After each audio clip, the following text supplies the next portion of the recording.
Hi, welcome back to our free training on increasing your income 3 times the market rent using nonprofit organizations. I'm Sydney, your instructor. In this video, you'll discover the financial benefits of shared housing utilizing a financial worksheet, which we call financial analysis. Let's start with current market rent. Using simple rent.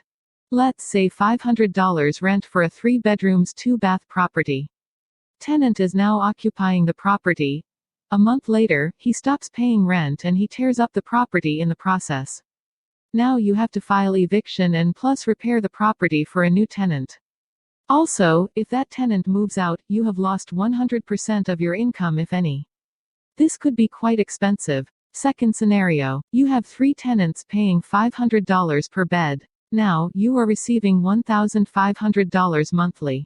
Let's add in the cost to operate the property. Utilities $300, yard cut $120, repairs $100, totaling $520 additional per month expenses. Here's the math. $1,500 new shared housing tenants minus $520 expenses equals $980 plus profit times 12 months equals $11,760 yearly profit added cash flow.